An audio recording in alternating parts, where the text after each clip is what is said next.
খুবই বীভৎস একটি নিউজ দিচ্ছি আপনাদেরকে।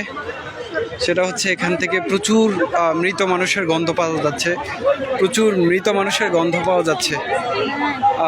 এখানে ধারণা করা হচ্ছে যে অনেক অনেক মৃত লাশকে এখানে কবর দেওয়া হয়েছে, পুঁতে রাখা হয়েছে মাটির মধ্যে।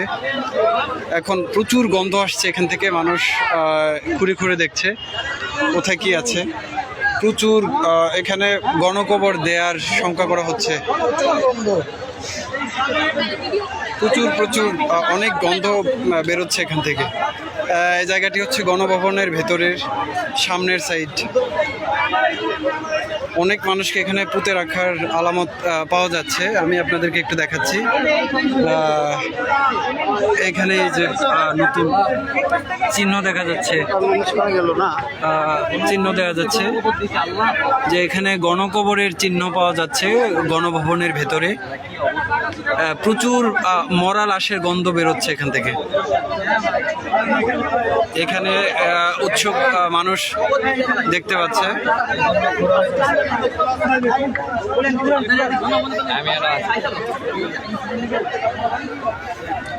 অনেক লাশের গন্ধ বেরোচ্ছে এখান থেকে।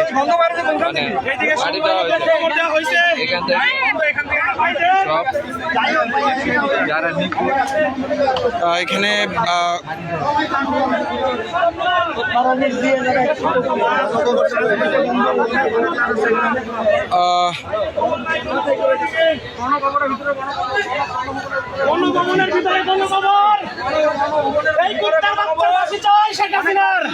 ভাই এখানে আপনি কি শঙ্কা করছেন?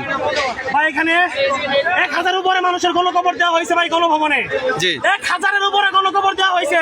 এই স্বৈরাচারী সরকার আমাদের ছাত্রদের গণকবর দিচ্ছে, সাধারণ মানুষের গণকবর দিচ্ছে। ওরা ফাঁসি চাই, ফাঁসি। ওর কুত্তার মতো পিটাই মারতে চাই আমরা জনগণ। বলার নাই। জি জি, ধন্যবাদ। ফাঁসি দেওয়া, ফাঁসি দিতে হবে ভাই। এখানে সবার দাবি একটাই, ফাঁসি দিতে হবে। জি, ইনশাআল্লাহ। জনগণের একটাই দাবি, সাধারণ মানুষের দাবি, আমাদের ছাত্রদের দাবি, সবার দাবি আর ফাঁসি চাই আমরা আর কিছু চাই না, ফাঁসি চাই, ফাঁসি চাই, ফাঁসি চাই, ফাঁসি চাই। এই মুহূর্তে এখানে মানুষ ক্ষোভে ফেটে পড়ার মতো অবস্থা। প্রচুর গণকবরের সন্দেহ করা হচ্ছে এখানে গণভবনের সামনেই ভেতরে। তো এখান থেকে প্রচুর গন্ধ বেরোচ্ছে। এখানে টেকাই রায় হয়ে পড়ছে।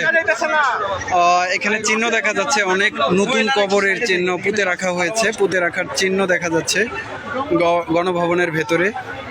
আল্লাহ ভালো জানেন যে এখানে কি হয়েছে, কি পরিমাণ লাশ এখানে পুঁতে রাখা হয়েছে। আশাবাদী সরকার আমাদের ছাত্রদের